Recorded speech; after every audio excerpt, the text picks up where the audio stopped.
Vamos começar agora, então, com o nosso bastidor da Polícia Federal pedindo ao Supremo o bloqueio do Pix, dos milhões arrecadados por Jair Bolsonaro. Câmera 1.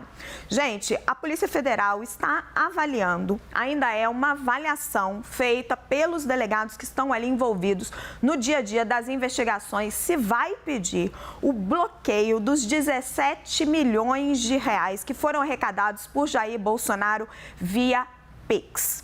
O que eu apurei? Essa medida ela vai ser solicitada se aparecerem indícios concretos de 2 crimes. O primeiro, lavagem de dinheiro. O segundo, crime contra a economia popular.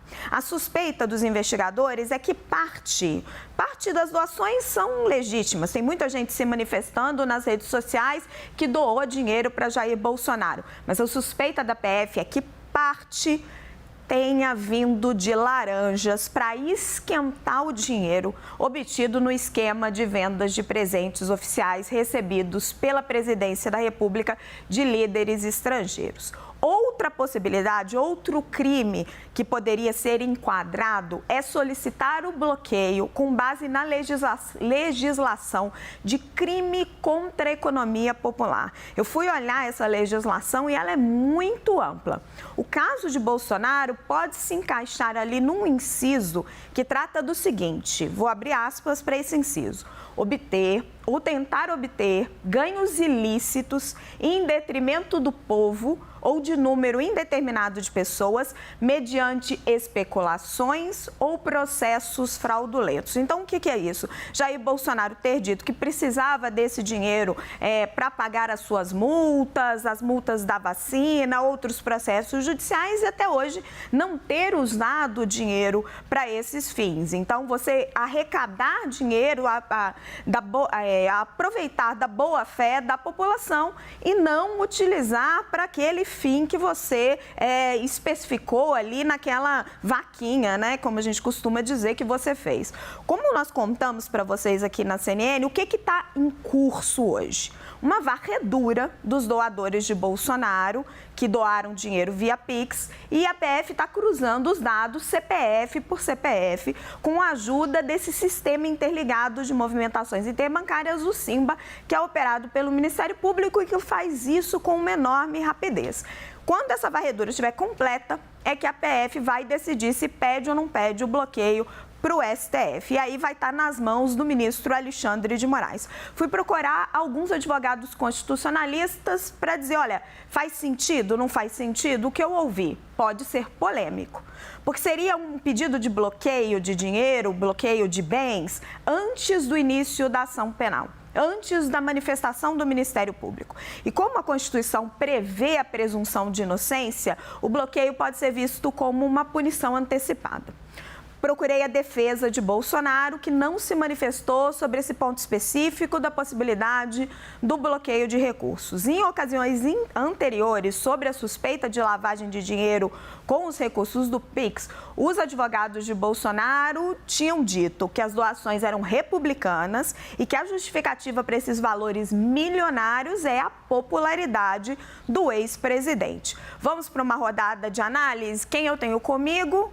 Thaís Arbex e Gustavo Uribe. Gustavo Uribe, começo com você, porque você já estava nessa apuração. Existe um receio dos aliados de Jair Bolsonaro de um bloqueio de contas. E agora a gente está trazendo que a PF está avaliando o bloqueio específico, não de todos os recursos dele, mas dos recursos via Pix, por conta dessas suspeitas de crime. Como que vai reagir o entorno de Jair Bolsonaro se isso acontecer? É uma grande preocupação, isso desde o mês passado, de que houvesse bloqueio de contas até para a situação financeira da família Bolsonaro.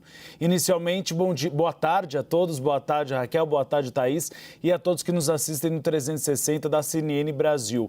A preocupação maior é em relação exatamente se esse pode ser o primeiro passo para uma aproximação ainda maior de uma prisão preventiva de ambos. Apesar de que, conversando na Polícia Federal, não se descarta essa possibilidade, mas é considerada remota. O congelamento das contas, você desde manhã colocou isso no nosso grupo 360 e eu fui atrás de algumas fontes da Polícia Federal e também do entorno de Jair Bolsonaro para saber como seria a repercussão. O crime contra a economia popular que você citou, o crime contra a boa vontade das pessoas, é considerado muito polêmico dentro da Polícia Federal, porque poderia ser, como você disse, Raquel, algo muito subjetivo. E isso poderia ser prato cheio para o entorno de Jair Bolsonaro. Eu conversei com alguns deles que disseram, bom, se eles congelarem as contas realmente porque a população brasileira fez a vaquinha, isso dá um discurso para Jair Bolsonaro, dizendo que a Polícia Federal quer interferir na vontade do eleitorado bolsonarista de fazer uma doação. E aí o eleitorado bolsonarista pode dizer, peraí, mas o dinheiro é meu, eu faço o que eu quiser com ele. Então, já há um discurso sendo moldado da parte do entorno de Jair Bolsonaro para ter esse argumento de uma perseguição política. Agora, se houver indícios de lavagem de dinheiro, o jogo é outro. Porque aí realmente haveria um crime e haveria aquela quadrilha que a Thaís Arbex trouxe, que está escrito no inquérito da investigação em relação a Jair Bolsonaro, para a venda das joias e de que maneira o dinheiro poderia ser depositado na conta de Jair Bolsonaro. Já que a gente sabe que parte das vendas acabou sendo entregue a Jair Bolsonaro, isso pelo menos é o que disse o advogado de Mauro Cid, dinheiro vivo, para que não houvesse rastro bancário. Então seria uma maneira de esquentar esse dinheiro para entregar para Jair Bolsonaro. Sempre houve pela Polícia Federal uma desconfiança muito grande em relação a essas vaquinhas, porque muitos desses recursos vieram de pessoas que eram apoiadores de Jair Bolsonaro, mas que tinham um certo vínculo com ele. Algumas delas, inclusive, empresários do país que se comunicavam com Jair Bolsonaro e outros que financiaram o 8 de janeiro, inclusive com caravanas aqui em Brasília, inclusive com alimentação no setor militar urbano. Então, dependendo da investigação, é possível até fazer um paralelo. Se esse financiamento que acabou indo para Jair Bolsonaro também era usado para o financiamento do 8 de janeiro. E aí você faz um paralelo de uma vinculação indireta ou direta de Jair Bolsonaro com o que teve em Brasília, porque por enquanto ele está como autor intelectual, mas não com uma prova concreta de que ele tem estimulado ou não o que aconteceu no 8 de janeiro.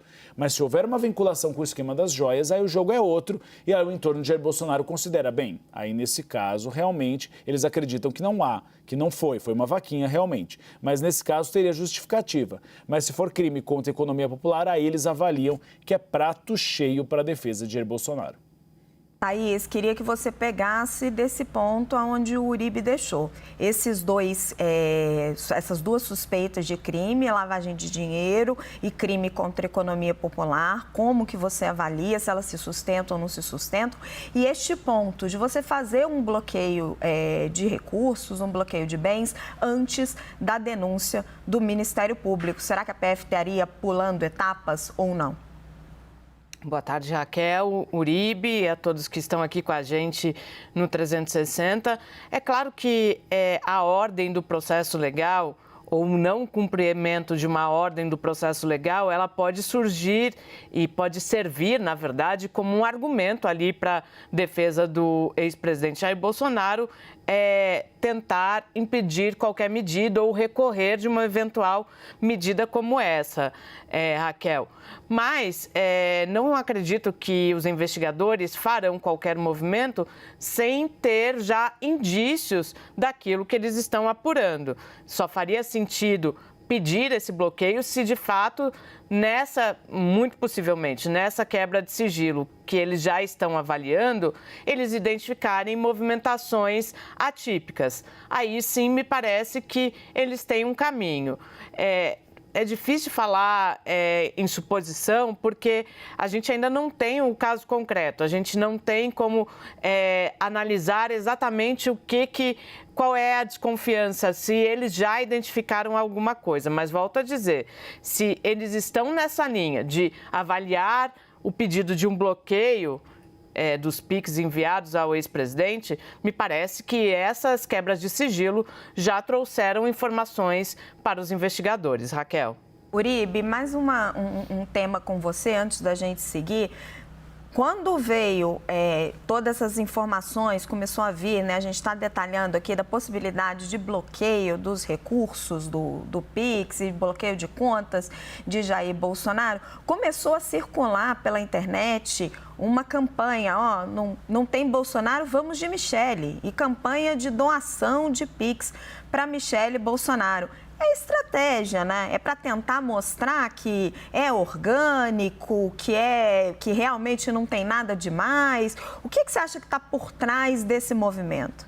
É tentar mostrar que são pessoas reais e que não são robôs. Isso foi um expediente utilizado, inclusive, na campanha eleitoral. Quando se dizia que o bolsonarismo utilizava robôs nas redes sociais, muitos dos eleitores vieram ao público dizer, não, nós não somos robôs. Até imitaram robôs em vídeos.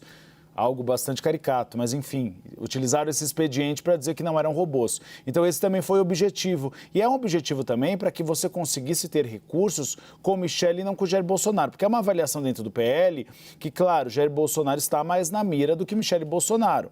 Ela está na mira também porque houve autorização de quebra do sigilo bancário dela, mas que os indícios contra Jair Bolsonaro são muito mais fortes. Então, caso haja esse bloqueio, pelo menos teria onde a família Bolsonaro ter recursos para se sustentar. Essa questão de se sustentar financeiramente é uma grande preocupação da família Bolsonaro. Tanto é que a gente vai trazer daqui a pouquinho algumas informações sobre Michele Bolsonaro e o estado emocional dela. Me disseram que ela procurou em 3 oportunidades essa semana Valdemar Costa Neto para uma conversa, porque ela está preocupada de que o núcleo da família também seja afetado e que esse cerco jurídico se aproxime também dela e dos filhos. Então há uma preocupação dela de como ficará daqui para frente. E hoje é o próprio PL quem paga o aluguel, por exemplo, da casa onde a família Bolsonaro vive. Não é diretamente o pagamento sobre o aluguel, porque inicialmente era, depois eles pulverizaram, pagaram um salário um pouco maior para ela e para Jair Bolsonaro para pagarem o aluguel, mas são rendimentos do partido. E ela quer saber realmente como vai ficar isso, porque com o congelamento das contas, ela vai precisar receber talvez um salário maior como presidente do PL Mulher para conseguir pagar as contas.